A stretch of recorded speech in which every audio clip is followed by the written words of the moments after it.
Okay, at nagbabalik tayo dito sa ating collective reading for all signs, 'no. When we say collective reading, 'no, kahit anong zodiac sign ninyo, puwede kayo ditong manood at makinig, 'no, at i-claim lamang yung mga mensahe na nagre-resonate for you guys, 'no. And we're getting this message right off the bat dito na may good news na parating sa inyo. Alamin natin kung anong klaseng good news. When we say good news, madami yun. So, atin ng pick-upin kung ano-ano yang mga yan. Pero siyempre 'no, i-claim niyo na yan mga babes 'no, dahil matik good news yan. So, thank you so much new subscribers. My name is Yan, tuloy kayo rito. Returning Istam buyers, Puyaters, thank you so much. At kung di niyo pa alam, meron pa po tayong other channel. Link down below sa ating description box. Araw-araw po tayo nag-upload ng collective readings for all signs doon. Kaya naman, please take only what resonates for you. Okay, so wala rin po tayo dito na time period Pwedeng nangyari na, pwedeng nangyayari na, pero high chance, high possibility, high frequency, no, na ito ay mangyayari pa lang. Ibig sabihin, no, ay ito ay i-receive nyo pa lang. So, tingnan natin dito. So, you have here this Emperor.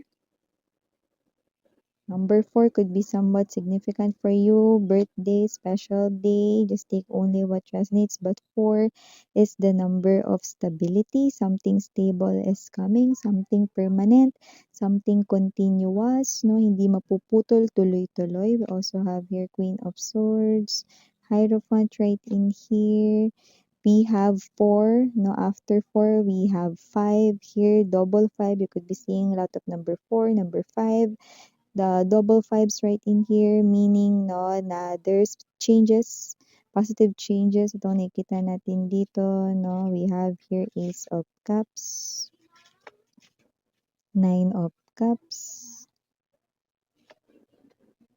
Two of Coins, Queen of Coins, Four of Cups, Star, Three of Wands, Six of Swords, Six of Wands, and bottom of the deck, the Knight of Cups.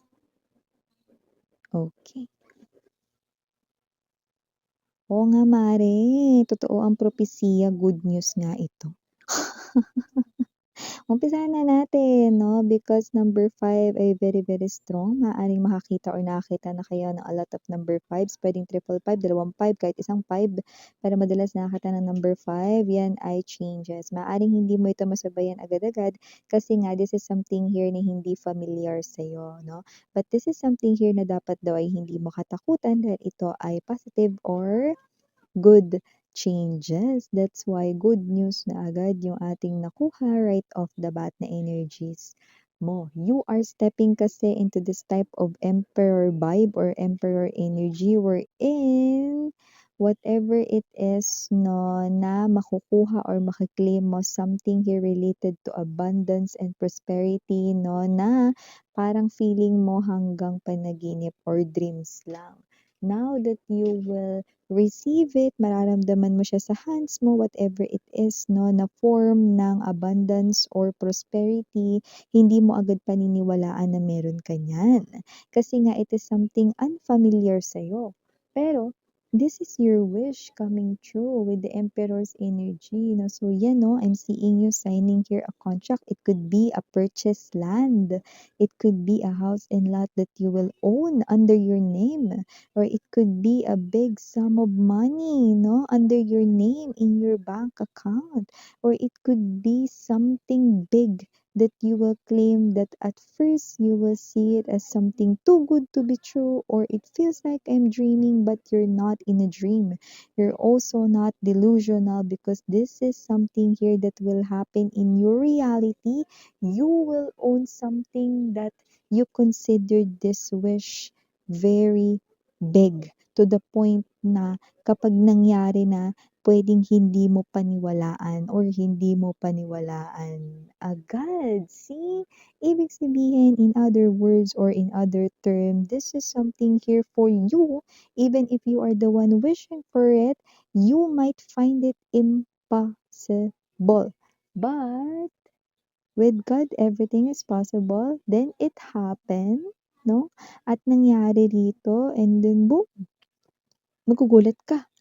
But this is happening. Okay? You will ask yourself, nangyari ba talaga to? Am I receiving this big sum of money right in here? Am I really in this type of energy, owning this big property? This could be a building, this could be a house and lot right in here. This could be something big. Okay? Your dream car right in here, no? Your dream business, whatever. You're signing a contract under your name. First name, if you have second name, you will see it. Your middle name, yeah, it's definitely under your name. Wow, you will sign it, okay, as a proof or evidence that it's yours. Wow, kaya naman pala hindi kayo kaagad-agad na. And remember the spiritual number 4 here means this is something here permanent. Tuloy-tuloy na sa'yo. Wow! Something that will stay, something that will continue, something here no na is stable. Yan. Maliban dyan, good news rin dahil nakikita ko rito, no, na when it comes to love, you also have here good options na pagpipilian, no? So, yung iba hindi lang dalawa, you have here three, no? At nakikita ko rito, no, na kahit sinong piliin mo dyan ay good opportunity with the star card energy and the Hierophant, no? Like, wala ditong as in parang part na manghihinayang ka or wala diyang mga pagpipilian na na hindi papasa sa'yo 'no. So, talagang, bibigyan ka rito 'no ng laya 'no na mamili 'no. So, ibig sabihin 'no, may mga darating dito na opportunities sa love 'no, puwede mo sila rito 'no na um tingnan maigi, obserbahan yung sarili mo, feelings and emotions, no, as you observe their love for you. Yan, no, ibig sabihin kahit sino piliin mo, okay na okay yun. Yan, toroy. Iba talaga kapag ka ano, mas worth it. Lucky! Parang gusto mo na atang palitan ng pangalan mo pagtapos neto ng Lucky. Kasi nakikita natin dito with the star card energy, you will also get that dream wedding of yours. Dream wedding, your motif right in here, the color motif, the food that will serve sa plate ng mga guests, okay, or the cake, no, whatever here, the design, no, yung pagka-organize ng lahat, no, ibig sabihin, you will also get that dream wedding of yours. If you are a divine feminine watching right now, your man, no, your shinlang, no, yung groom mo dito ang magpo-provide ng lahat ng gusto mo sa iyong dream wedding. Wow! See? And if you are a guy right in here, no, you will definitely receive that kind of love. That's the promise of Hierophant energy and the star, no, that love nung woman na mahal mo rito, if you're a divine masculine, no, ay sa'yo lang talaga. Yan, none other than sa'yo lang talaga. Bongga! So definitely, ang ganda nakita natin ditong blessings na paparating sa'yo. You are already nasa right age na. Yung iba sa inyo, I'm picking up right in here, 30s, 40s, no? Pero the right love will definitely perfect timing or talagang divine timing pa lang ito. You're not late for love, but it's just the perfect timing with the Three of Wands energy, Six of Swords right in here. Others, I'm seeing you here, no? Na the wedding ceremony will happen sa ibang country. Yan. So that might be one of the sign and clues. Yan. So definitely, I'm not seeing that you will marry your ex. Like wala dito yung ex ninyo. Good thing, no? Salamat naman. Kundi talagang new person ang kaiinlaban ninyo. Bongga! At hindi lang yan, we have here this Nine of Cups energy and Six of Wands.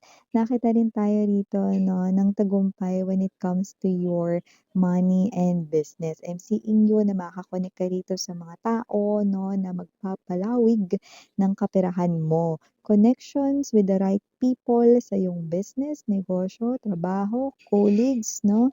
Yan ang nakikita ko dito. And also nakikita ko rin dito 'no, yung partnership with the Nine of Cups energy 'no, yung mga friends mo ay tutulungan ka rin dito na matupad mo pa yung ibang pang mga wishes at nakikita ko na may mga wishes ka pa aside from this na mangyayari din this year. Wow! So definitely 'no, your friends na akala mo pa-bonding-bonding, patulog-tulog lang sa pansitan 'no, wala masyadong ginagawa, wala masyadong ambag sa life mo. Ay nakikita ko rito na makatutulong sa pag-abot ng mga wishes mo, ayan 'no. Alam mo kasi may mga friends tayo na nagbibiro-biro sila, 'di ba? They act funny at times 'no, but when the conversation needs na maging serious, nagiging serious din sila, okay? So may gano'n din silang klase 'no ng pag-shift ng kanila ritong character 'no, and good thing they will help you here achieve your other target goals. Okay, nakita rin ako may mga ipe-purchase ka rito 'no, na mga huge, mga malalaking gamit ito. Hindi ko alam kung saan mo 'to gagamitin ha, pero yung iba malalaki talaga. It could be appliances, it could be electronics right in here, na yung iba hindi literal na malaki, pero yung iba talaga malaki talaga 'no, sa size 'no, or sa shape. Okay, pero yung iba, yung big na tinutukoy ay something expensive, mamahalin. Yeah, you have that kind of gut 'no, na mabili mo yun dahil nakikita ko dito that your money will definitely increase dito 'no, because with the Emperor, the abundance, it could be sa pagdaan sa promotion, it could be sa pagdaan rito sa pagpasok ng more customers, more clients, more buyers if you're entrepreneur. Yan, yung nakikita natin dito. So, definitely money is mama-magnetize mo. So, nakikita ko dito that because you will have here, no, biggest wishes na matutupad with the Knight of Cups energy, no, your heart will be full, no? Parang feeling mo buong-buo ka na, complete ka na. So, this is the time you will share here your blessings with other people.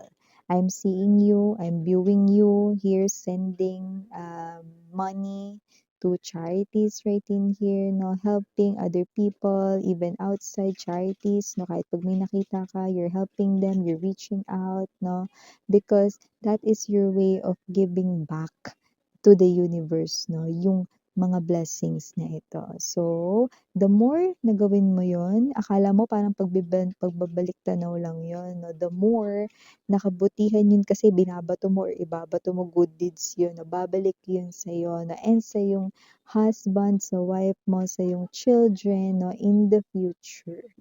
Okay? They will receive that parang bulk of good deeds na gagawin mo without you even thinking or without you even knowing, no, na akala mo binabalik mo lang kay universe because universe ay being generous sa inyo, no.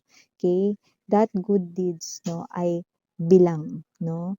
Kasama yun sa count, okay, na yung good deeds na yun ay dun naman mapupunta sa next generation mo, sa kids mo, sa magiging mga apo mo, no, and even sa ritong asawa, sa husband, sa wife mo, no, with your person here. I repeat, wala tayong gender, babae, lalaki, LGBT, lahat ay welcome. Okay, so yun nakikita natin dito. Ang ganda, no? O meron pa nga ditong blessing na ano meron ka ritong mga parang mga bagay na mga desisyon na parang naging mali dati, pero it doesn't mean na hindi mo na yun puwedeng itama. Bibigyan ko kayo ng example kasi para malinaw tayo dito. With the Four of Cups energy, possible dati 'no, na meron ka rito na person na dati ay inutangan mo siya pero hindi mo siya nabayaran, pero binanggit mo sa kanya na wala ka kasi sa posisyon na makapagbayad pero gusto mo sana makapagbayad sa kanya, pero sinabi niya na, "Okey lang yun, alam ko naman yung sitwasyon mo, okey lang 'yan," 'no. So, it could be a friend, example lang yun pero naalala mo yun ngayon 'no. 'Pag na-receive mo 'tong blessings na 'to 'no, you can rewrite here that past, okey? So, parang, "Ito kunin mo 'to, 'di ba hiniram ko 'to na pera sa'yo, dinagdagan ko rin niya kasi nahihiya ako sa'yo, maraming salamat sa ganyan-ganyan." So, definitely magagawan mo pa rin ng paraan kung ano yung dati 'no, na parang nagawa mo, hindi lang yung guilt yung mare-remove rito 'no, you will also have that kind of parang feeling na ang gaan sa pakiramdam, 'di ba? Na yung taong tinulungan ka dati kahit walang-wala ka or whatsoever 'no, ay natutulungan mo ngayon at naibalik mo sa kanya kahit na hindi naman niya hinihiling mula sa'yo. Are you getting my point? So, it's like that. Wow! Oh, initials na as. May pahabol pa dito, ang taray daming blessings, may energy rin pala rito 'no, na blessings niyo raw dito 'no, ay may free travel kayo. So, you could be winning something here for free. It could be a trip to that vacation trip, gano'n, to that place 'no, na, expensive yung nakukuha natin dito 'no, like a place na expensive 'no, and makukuha mo yun for free. It could be a trip to Japan, could be a trip to ganito ganyan 'no, Maldives, taray. So, whatever, okay? So, just take only what resonates. Initials, we have here capital letter M, capital letter C, capital letter D, capital letter B as in boy, capital letter M again, maaaring M ang dalawa sa pangalan 'no? And for other letters, we have small letters N, P, F, E, Y, W, I, and last but not the least, A. So, ito yung mga messages right here for Yabe, sumubulol. Again, I'm Rihanna on me, Sarang I Love and Light. Annyeong.